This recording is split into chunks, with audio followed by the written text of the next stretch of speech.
Welcome to the Humanergy Leadership Podcast, where we tackle your toughest leadership challenges and share practical tools to help you lead with impact. Well, welcome to this episode. I'm your host, David Wheatley. And if you are watching this on the YouTube site, there's an image of me playing soccer. And I was told it was a legal requirement of somebody with my accent when you came to this country that you had to coach soccer. It's just part of what you had to do. And so I started coaching my kids in soccer, and it turned out that I was the only coach that had ever really played the game. And so then I ended up coaching the other coaches. And because I'm coaching the other coaches, I'm the only one that's played the game. I'm the only one that seems to know the rules. So I'm refereeing as well. And you've probably, if you've ever coached your kids, been in that situation that if you're doing all those things, you might as well be on the committee too. And so lo and behold, my wife and I ran the ASO program in our local area for about 10 years. And what I would discover every Saturday afternoon as I blew the final whistle on the last game, my last job being to take the nets down and put them in the shed, I'd see parental choices on the sidelines in 4 distinct groups. There'd be those people who were coming towards me, finger cocked and loaded, ready to give me the full benefit of his or her opinion as to how my last call has destroyed their 6-year-old's chances of playing in the next World Cup. Then there'd be those people who were always on the sidelines, but they'd always be too busy breathing or something to help out. In fact, if you called them and said, if you don't help, your kid's not going to have a team, they'd say, oh, that's a shame.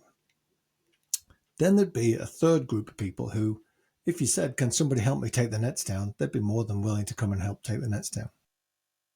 And finally, the fourth group of people, when I blew the final whistle and I looked to the sidelines, there'd be nobody there.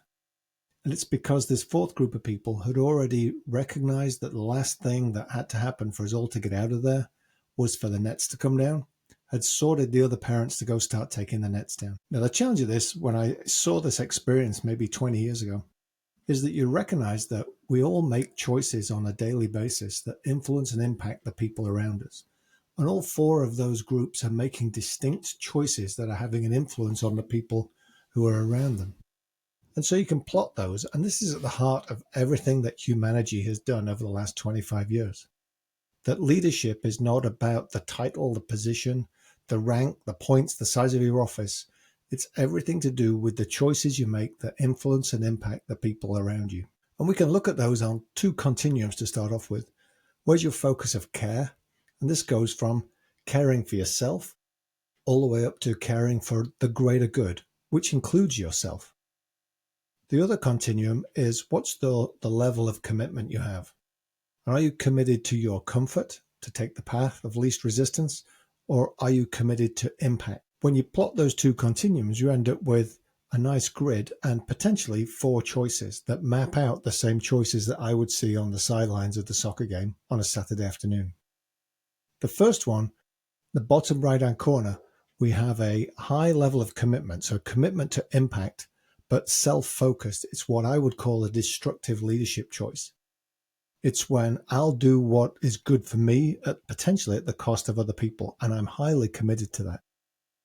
It can sometimes be as simple as somebody who's just called a meeting and got everybody sat down in that meeting and then takes a phone call while everybody's sat in the meeting. Their focus, their attention is on themselves and what their need is right then at the cost of everybody that they've asked into that meeting. And they're usually highly committed to that call. If we slide along the commitment continuum from a place of impact to a place of comfort, then we have what I call a passive leadership choice. This is when we take the path of least resistance. We'll do what's easiest for us.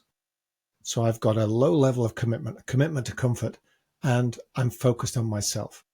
This is an easy one to fall into. It's really the lazy quadrant. The difference maker is when we go up the vertical continuum, the care continuum, and at worst, we make a productive leadership choice, which is when I see the greater good and I might still only have a commitment to comfort, but I will help us succeed. When the referee asks for help, the parent says, yeah, I'll help you take the nets down, because understand the greater good, but then there's a passivity to that greater good. The best one is when we're in the top right-hand corner and we're actually seeing that greater good, but we're committed to impact. So we see the greater good, including ourselves. We're committed to impact. We make what I call a transformative leadership choice, when I will ensure that we collectively are successful.